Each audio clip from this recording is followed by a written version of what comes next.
उलझा के रखा हुआ है।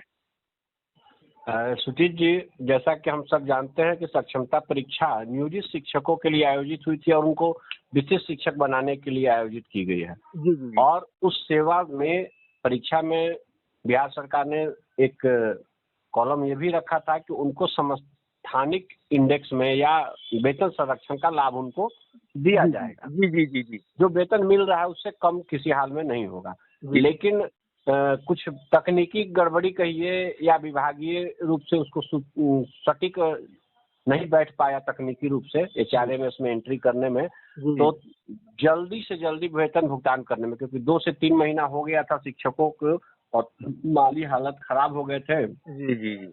मार्च क्लोजिंग का महीना था, इसलिए सरकार ने तत्काल कहा कि जो मूल वेतन है जो HRMS पे अपलोड हो चुका है, जो अपने आप ले लेता है, उस पे भुगतान कर दिया जाए, बाद में फिक्सेशन की प्रक्रिया चलेगी। हम लोगों ने सरकार पे बहुत दबाव भी बनाया, बहुत से जिला के DPO और DO स्तर से भी पत्र गया कि मार्गदर्शन किया जाए, क्योंकि समस्या आ रही थी कि जो 1 जनवरी को ज्वाइन कर रहे हैं उनका मूल वेतन जो 2 जनवरी को ज्वाइन कर रहे हैं उनसे कम हो जा रहा है, या जो मार्च में ज्वाइन किए सक्षमता 2 वाले उनसे कम हो जा रहा था 6 महीने के लिए। हाँ, उनका इंक्रीमेंट जुलाई में मिल रहा है और जो बाद में ज्वाइन किए हैं यानी 1 जनवरी को जो ज्वाइन नहीं किए उनका इंक्रीमेंट जनवरी 2026 में दिख रहा था। ये टेक्निकल फॉल्ट दिख रहा है, तो कहीं ना कहीं ये गलत हो जाता है जो 1 तारीख को ज्वाइन किया। तो इसका समाधान आज के डेट में मैं आपको दावे के साथ कर रहा हूँ कि विभाग ने निकाल दिया है। और इस तरह का जो भेदभावपूर्ण स्थिति जो बन रही थी, जो अगर फिक्सेशन होता तो स्वाभाविक रूप से 6 महीना पीछे हो जाते जो पहले ज्वाइन किए हैं। उसका निदान करने की आवश्यकता थी, अब विभाग ने उसका निदान निकाल लिया है। हमको भरोसा है कि जल्दी से जल्दी वो पत्र जारी होगा। लेकिन इसके पीछे एक तर्क ये भी है हमारा कि सरकार हमें वेतन संरक्षण के साथ साथ सेवा निरंतरता पे भी हम लोगों की जो मांग है बार बार, चाहे वो शिक्षा समिति विधान परिषद की कमेटी ने उसको जारी किया हो या विधानसभा में माननीय विधायकों ने जो सवाल उठाए उसके जवाब में सरकार और माननीय मंत्री विभाग दबाव में आए और उस सेवा निरंतरता की बात की ओर हमारा लक्ष्य बढ़ चुका है। विभाग में इस पर चर्चाएं चल रही हैं। इसी को लेकर के है कि अब फिक्सेशन की अगर प्रक्रिया होगी, HRMS में अगर सुधार किया जाएगा तो एक ही बार किया जाए, बार बार करने की आवश्यकता न हो। तो 8वें महीने में लोग पहुंच गए हैं, जो कठिनाई झेलना था वो झेल चुके हैं। उम्मीद है कि 15 अगस्त से पहले इसकी घोषणा भी हो जाएगी। 15 अगस्त तक तो लास्ट डेट हम लोग मान के चल रहे हैं कि उस दिन घोषणा किसी भी स्थिति में हो जाएगी। विभाग में बड़े पैमाने पर इसकी तैयारी भी चलती हुई महसूस हुई है, जैसा हमने सचिवालय में देखा है। जी जी जी। तो विभाग कहने का मतलब कि जैसे डी और HR अपडेटेशन की भी बात चल रही है, तो उसका अपडेट जो है जब तक नहीं होता है तब तक तो मान के चलिए कोई चीज नहीं लेगा। हाँ बिल्कुल, आप देख लीजिए ना, DA बढ़ा है तो वो नहीं ले पा रहा है, किसी का हाउस रेंट ज्यादा है वो नहीं उसमें ले पा रहा है। तो ये इसको सुधार अपडेशन करने की बात है। और अपडेशन होगा तो बार बार न मान लेते हैं कि आज आपको कर दिया जाएगा, जो आपका मूल वेतन पहले मिल रहा था उसके आधार पर 31,000 पर भुगतान कर दिया, फिक्सेशन कर दिया जाए।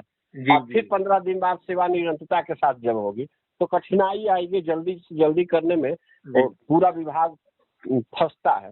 तो हम तो ये चाहेंगे, उम्मीद रखेंगे कि अगर 15 दिन लेट हो तो कोई बात नहीं है, सेवा निरंतरता के साथ ही फिक्सेशन हो सभी शिक्षकों का।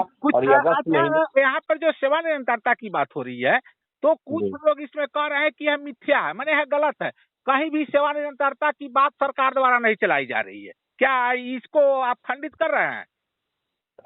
देखिए, मिथ्या कहने वाले कह सकते हैं। और आपको मैं बता दूं कि कुछ दिन पहले हम लोगों ने समाचार पत्रों में देखा था कि माननीय विभाग के द्वारा और सरकार के द्वारा मीडिया में, अखबारों में ये बात आ गई थी कि 125 यूनिट बिजली जो है फ्री दी जाएगी बिहार में।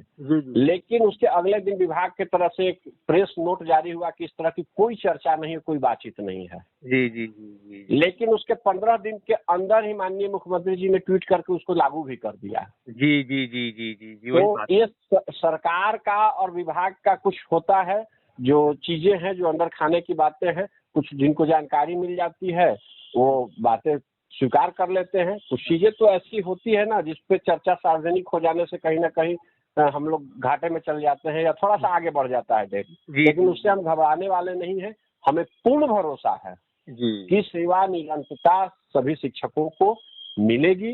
अब मैं इस पॉइंट पे आना चाहता हूं कि इस बीच एक और हम लोगों के बीच में सोशल मीडिया पे या हम लोगों के बीच में चर्चा का विषय है कि एक 25% 20% वेतन वृद्धि की बात आ रही है। जी जी जी। और अगर 25% वेतन वृद्धि, सेवा निरंतरता का लाभ मिलेगा तो किसका वेतन बढ़ेगा? सिर्फ विशिष्ट शिक्षकों का। जी जी जी जी जी। उनकी संख्या कितनी है? जी जी जी जी जी। और सरकार, चुनावी वर्ष है, सरकार को सबको खुश करना है। मैंने कहने अगर का मतलब वेतन वृद्धि केवल विशिष्ट शिक्षकों पर लागू होगा? बिल्कुल नहीं, सेवा निरंतरता ही विशिष्ट शिक्षकों पे लागू होगा। बीपीएससी शिक्षकों पे सेवा निरंतरता लागू नहीं होगा। कहाँ से लागू होगा? संभव नहीं है। जी जी जी। मैंने बिल्कुल फ्रेश वैकेंसी थी। नहीं, एक चीज और आया है जो अभी आप बोले हैं कि जैसे वेतन वृद्धि मैंने और उम्र सीमा की बढ़ोतरी, तो यह जी। जो है सभी नियोजित से लेके बीपीएससी और विशिष्ट सब पर लागू होगा?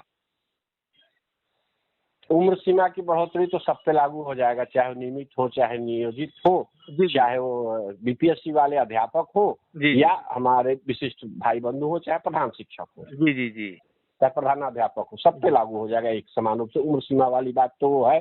और ये प्रस्ताव पहले से नहीं था, ये प्रस्ताव परसों शामिल हुआ है, इस पे कार्य शुरू हुआ है। प्रस्ताव अभी पारित हुआ नहीं है, इस प्रस्ताव बनने की ओर अग्रसर है, मामला बढ़ गया है, फाइल इसका तैयार हो रहा है। आज सेशन हेतु राज्य स्तरीय पत्र नहीं निकलता है, HR और DA अपडेटेशन नहीं करता है, यह सारी जो मुद्दाएं हैं और जो हम लोग अभी तक बात किए हैं, तो अगर नहीं करता है तो हम लोग अंतिम चरण में क्या करेंगे?